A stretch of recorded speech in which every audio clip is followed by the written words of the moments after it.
Hey guys, today I have a different kind of video for you guys. I'm always chit-chatting with certain friends about makeup and makeup that I'm skipping on, especially now that I'm on a super strict low buy. You guys know that I'm just kind of concentrated on trying to use what I have and really not, you know, consume so much and really think about my purchases ahead of time. I hope you guys like this video. If you do, I will do them more frequently, maybe every 2 weeks or once a month, depending on how you guys like this. If you guys want it to be longer, it could be like all the things that launched in a month, or maybe more consistent depending on how I see if you guys like this or not.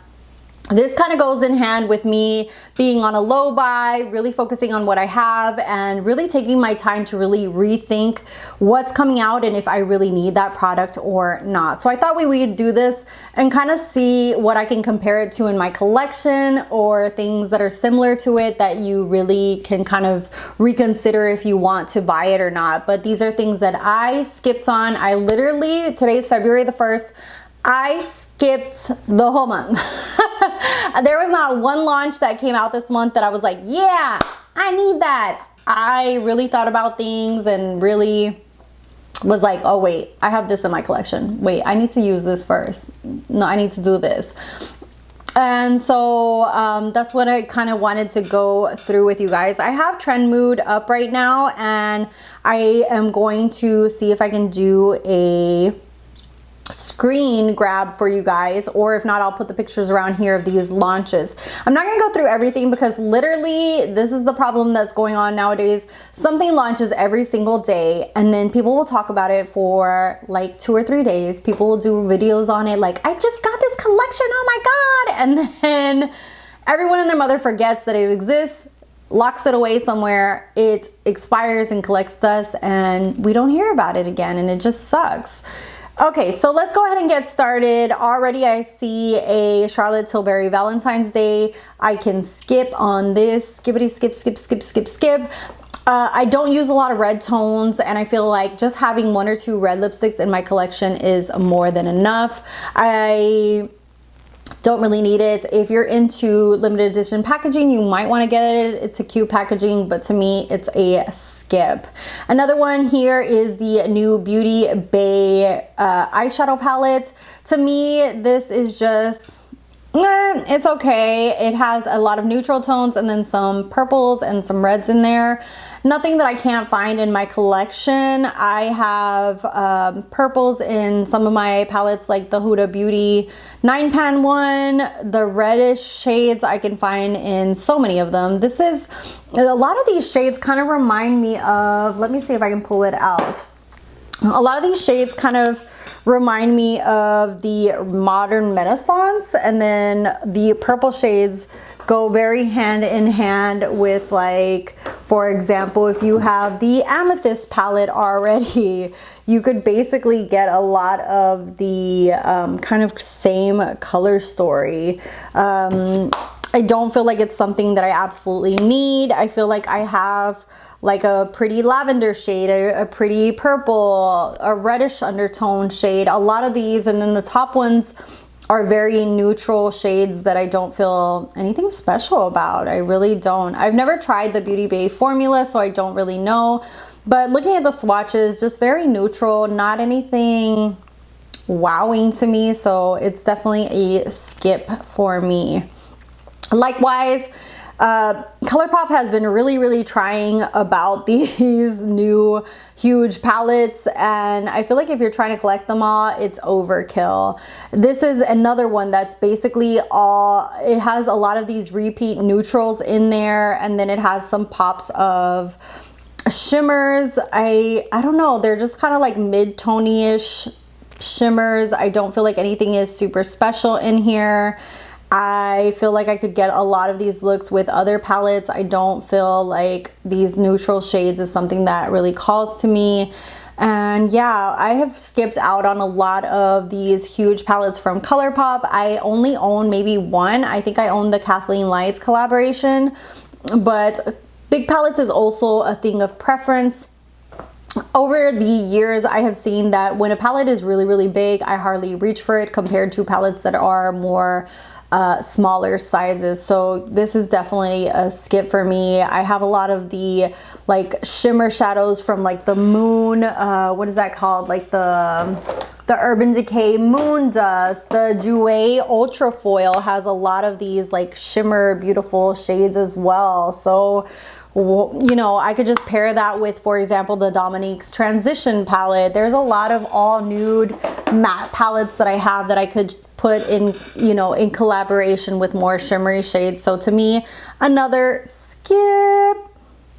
As long as also with skincare, that just depends on what kind of skin type you have and what you're looking for. But for me, I have so much skincare that I'm trying to get through that's totally a skip for me. So I won't even go into those. A lot of these Valentine launches that are blushes, like for the example, these blushes from Colourpop, I feel like I have shades like this already. For example, all 6 of those shades, I could probably tell you that I already have in the Lunar Beauty palette. If you look at the Lunar Beauty, I feel like most of these shades are in here where you have a coral, you have a nice neutral, you have like a darker one. And then as far as like those pinky reds, I feel like I have that in other palettes. Like for example, if you see the pinks and like more harsher colors here in the Jaclyn Hill Rouge Romance. So another one that I was like, skippity skip, skip, skip. I don't need any of those.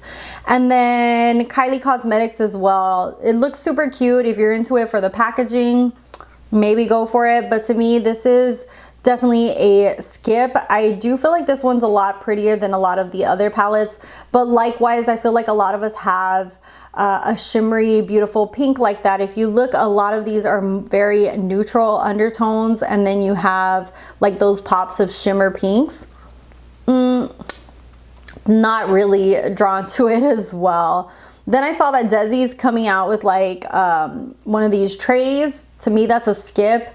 Unless you want to pay $44 for that, I feel like you could just literally go to Home Goods or or like At Home or Hobby Lobby and maybe find something a lot cheaper, and you can use a coupon code. So that to me is like a total skip.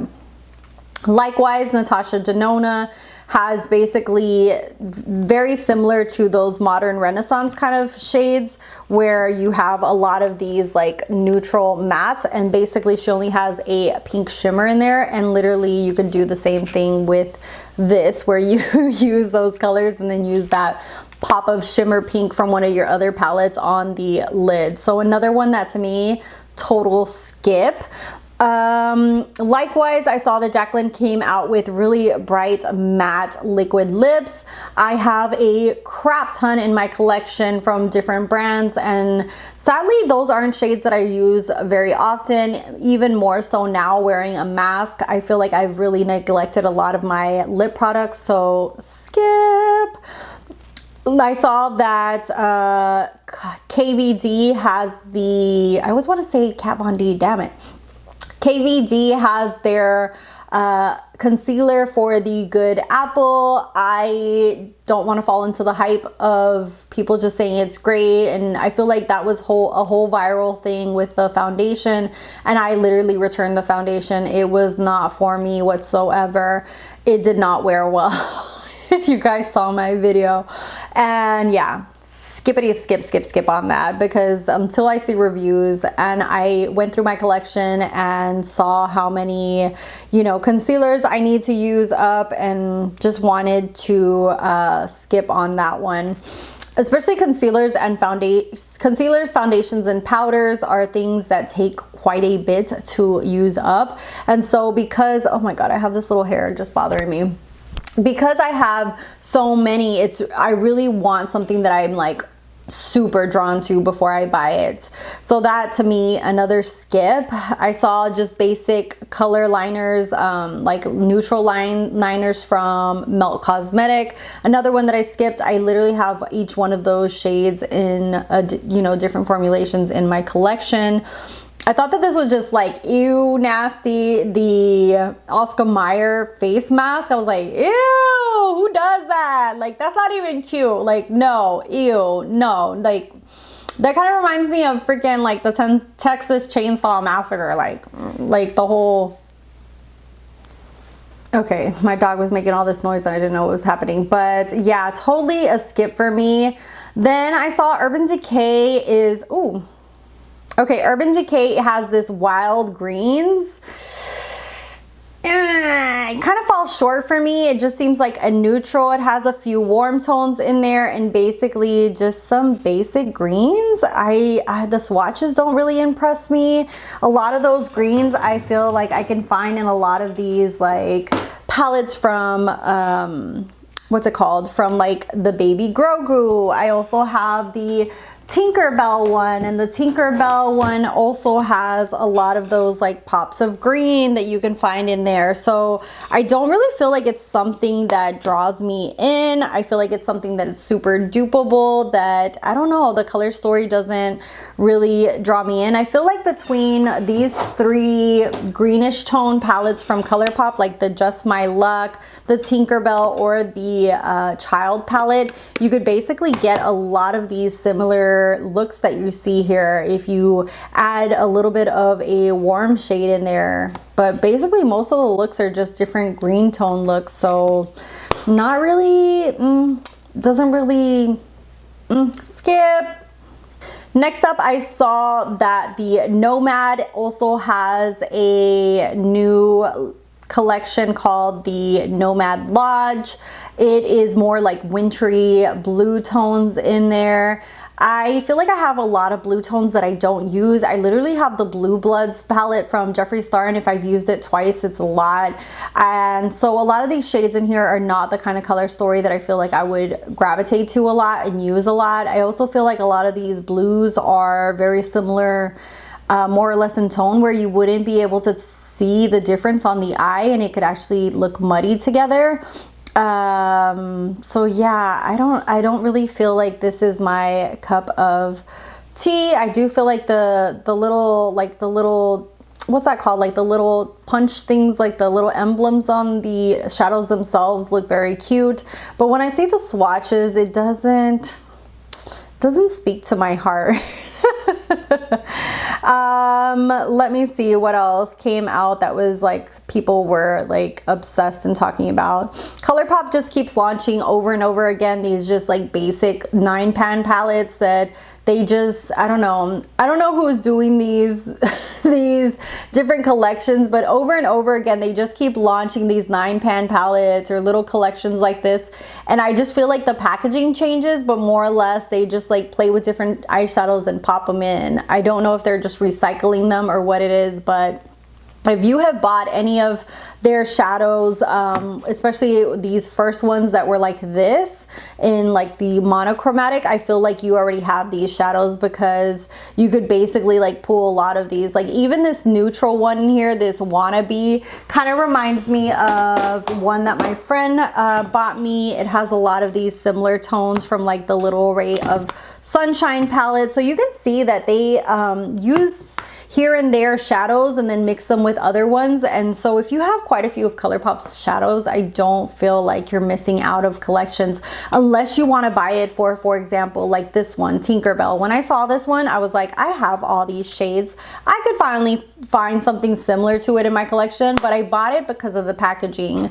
But to me, this Wannabe and like this whole thing about like the bees and the dragonflies and stuff isn't something that appeals to me. So to me, this is a skip. And then there was let's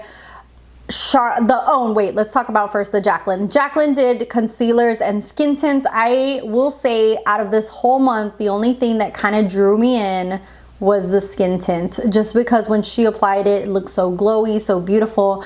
I am all about that glow. I love that more natural, beautiful finish, kind of like what the Cali Ray gave me if you haven't seen my review, or like the Fenty drops or the glowish. I love that kind of look to the skin. where it looks natural, radiant, beautiful, not too heavy. But oh my god, so many people were like killing the reviews. So many. I have not literally seen hardly, I don't think I ever saw a good review on her products, so that kind of really brought me down. And that was one of the things that when I first saw it, I was like, I'm gonna get it. But then I was like, let me wait for the reviews, and sadly a lot of the reviews were not great. Even though, I don't know, I feel like some people just already, some people, you know, already have like this negative thing about her brand, so I'm not sure whether to believe everyone. I have had really good experiences with a lot of the products that I have purchased from her myself, but you know, especially the concealer, people were saying that it was hard to blend, that it was way too matte, that it really drew attention to any kind of details. And being almost 40 and having like lines under here, which today my makeup is not that great, I definitely don't want anything that's going to accentuate it more. So out of the two, the skin tint really called to me, but I knew that I could skip it because I had, like I said, similar stuff that I mentioned. Also, likewise, the last thing I'm going to talk about is the Charlotte Tilbury Hyaluronic Acid Medium Coverage Foundation. It's supposed to be beautiful skin. This is something that calls to me for the same reasons as the Jaclyn one. It's more of a medium coverage. I love that like light to medium coverage that's very glowy and beautiful and just really makes your skin look youthful.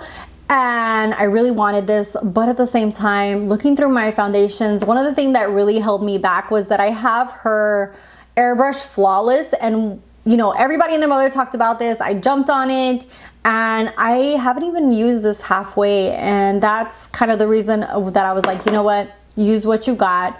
Look at all the other stuff that you have or stuff that you can mix into foundations. For example, this one's a little bit too heavy and matte for me now. And what I do when I wear it is that I mix it in with more oils or also more glowy products to really make it more liquidy, and for it to get more of a lighter coverage on my skin and not look as heavy. So that's something to consider. If you're looking at something and you're like, oh, I need that, think of other ways that you can use what you already have in your collection and kind of adapt it to what you want, you know? So yeah, so that one was another skip. Also, Colourpop came out. Okay, last one. I'm talking way too much. Last one is by Colourpop. They came out with more Super Shock shadows. They were known for these. I jumped on these whenever they first came out and I love them. They're glittery, but a lot of times I neglect things that are in single form, like single pan shadows or Super Shocks or stuff like that, because you kind of forget to pull them out and use them. And so that to me was an also skip because I have too many in my collection and a lot of them dry out and I have to use the Inglot, what is that called? Like the Inglot, what is this? The Inglot Waterline? Yeah, the Inglot Waterline or an oil, you can use that on your Super Shocks and kind of revive them a little bit to be able to use them. So definitely if you want to use up more stuff in your collection, you see that some stuff has dried a little bit, you can look into how to revive some products. Some stuff expires, it's rancid, you gotta let go of it, okay? But some stuff, like for example the Super Shocks, I feel like you can really revive using, for example, the Inglot Waterline. If you feel that even with that it doesn't perform well, then it's time to chuck it. But thank you guys so much for watching. If you did watch this video, let me know if you guys like this kind of theme to a video, if you guys want to see more of these, of my little skip and the things that I'm skipping on, or you know, maybe one thing here or there that I don't skip on, but for the most part these videos will be things that I skipped on. And literally for the month of January did not buy one thing. Patting myself on the back because you know when you come into this world of the beauty community and you're constantly like doing reviews, doing stuff, you know, like sometimes it can be hard to see something launch and be, you know, take yourself back a step and really think about it. But let me know what your thoughts are. What did you skip on? What did you purchase? What did you fall for? Or did you were like, I need this, or you fell for the hype of it? Let me know down below and what you thought of the product. I'd love to hear from you down below. Subscribe if you're not subscribed. My social media is down below. Like I said, my Instagram is now a lot of like get ready with me, shop my stash kind of content. And I'll see you guys in the next one. Bye guys.